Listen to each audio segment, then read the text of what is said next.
Selamat datang di channel berita ini. Istana Merdeka, yang biasanya identik dengan agenda kenegaraan formal, mendadak menjadi pusat perhatian publik setelah Presiden Prabowo Subianto mengundang dua tokoh paling berpengaruh dalam politik Indonesia modern, Presiden ke-7 Joko Widodo dan Presiden ke-6 Susilo Bambang Yudhoyono untuk duduk satu meja dalam sebuah pertemuan tertutup yang memicu banyak tanda tanya. Apa sebenarnya yang terjadi di balik pertemuan langka ini? Pemirsa, suasana di kompleks istana pada Selasa malam tampak berbeda dari biasanya. Sejumlah kendaraan pejabat negara silih berganti memasuki area kepresidenan. Tidak hanya para menteri aktif, tetapi juga mantan presiden, mantan wakil presiden, hingga tokoh lintas partai politik terlihat hadir. Presiden Prabowo bahkan menyambut langsung kedatangan Susilo Bambang Yudhoyono di teras istana, sebuah gestur simbolik yang langsung menjadi sorotan publik dan pengamat politik. Tak lama berselang, Joko Widodo turut hadir memenuhi undangan tersebut. Kehadiran dua mantan presiden dalam satu forum bersama presiden yang sedang menjabat jelas bukan peristiwa biasa. Pemerintah menyebut agenda ini sebagai silaturahmi kebangsaan, sekaligus ruang diskusi lintas generasi kepemimpinan nasional. Di dalam ruang pertemuan, Presiden Prabowo duduk di tengah meja utama, diapit langsung oleh Jokowi di satu sisi dan SBY di sisi lainnya. Gambaran ini dengan cepat menyebar di berbagai media dan menjadi simbol kuat rekonsiliasi sekaligus konsolidasi politik tingkat tinggi. Namun pertanyaan besar muncul, mengapa pertemuan ini dilakukan sekarang? Menurut keterangan resmi pemerintah, pertemuan tersebut bertujuan membangun dialog terbuka antar pemimpin bangsa, bertukar pandangan, serta membahas berbagai isu strategis nasional maupun global. Bahkan disebutkan bahwa dinamika geopolitik internasional turut menjadi topik pembicaraan dalam makan malam tersebut. Meski demikian, publik dan pengamat politik melihat lebih dari sekadar silaturahmi. Momentum pertemuan ini terjadi di tengah berbagai dinamika politik nasional pasca transisi pemerintahan serta meningkatnya tantangan ekonomi dan geopolitik global. Banyak pihak menilai Presiden Prabowo sedang membangun stabilitas politik jangka panjang dengan merangkul seluruh kekuatan nasional, termasuk para pemimpin dari era berbeda. Sekretaris Kabinet menyampaikan bahwa Presiden secara langsung mengundang para presiden dan wakil presiden terdahulu untuk berdiskusi dan bertukar pengalaman demi kepentingan masa depan bangsa. Agenda ini juga melibatkan ketua umum partai politik serta tokoh nasional lainnya, menjadikannya salah satu forum politik paling lengkap dalam beberapa tahun terakhir.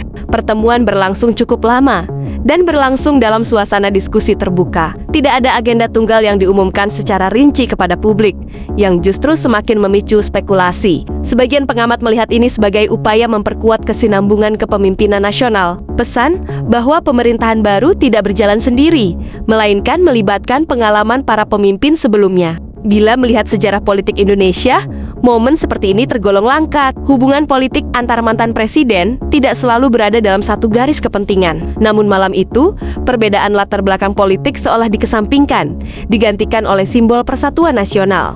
Apalagi, Presiden Prabowo sendiri memiliki sejarah panjang dalam kontestasi politik dengan Jokowi di masa lalu, sebelum akhirnya berada dalam satu koalisi pemerintahan. Sementara SBY, yang pernah memimpin Indonesia selama 2 periode, tetap menjadi figur penting dalam peta politik nasional hingga saat ini. Kehadiran keduanya dalam satu forum memberi sinyal kuat bahwa komunikasi elit negara tetap berjalan aktif. Beberapa analis menilai langkah ini juga mencerminkan gaya kepemimpinan Prabowo yang mencoba merangkul seluruh spektrum politik. Dengan mengundang tokoh lintas generasi, pemerintah ingin menunjukkan stabilitas di tengah tantangan global yang semakin kompleks, mulai dari konflik internasional, tekanan ekonomi dunia, hingga dinamika regional yang memerlukan posisi Indonesia yang solid.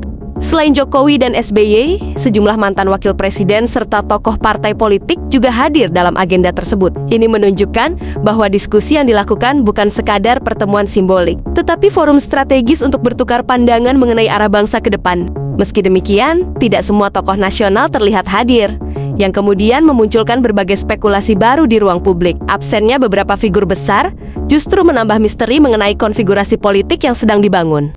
Pemirsa, di tengah situasi global yang tidak menentu, pertemuan seperti ini seringkali menjadi sinyal politik yang lebih besar daripada sekadar makan malam atau silaturahmi. Bahasa politik tidak selalu disampaikan melalui pidato resmi. Terkadang pesan paling kuat justru terlihat dari siapa yang duduk bersama di satu meja. Apakah ini tanda konsolidasi nasional, upaya meredam potensi ketegangan politik, atau langkah awal membangun arah kebijakan strategis jangka panjang Indonesia? Jawabannya mungkin belum sepenuhnya terlihat sekarang. Namun satu hal yang pasti, pertemuan Presiden Prabowo bersama Jokowi dan SBY di istana telah mengirim pesan kuat bahwa komunikasi antar elit negara masih menjadi kunci stabilitas politik Indonesia ke depan. Dan pemirsa, dinamika politik seperti inilah yang akan terus menentukan arah perjalanan bangsa, bukan hanya hari ini, tetapi juga tahun-tahun mendatang. Menurut Anda, apa makna sebenarnya di balik pertemuan 3 presiden dalam satu meja ini? Apakah sekadar silaturahmi?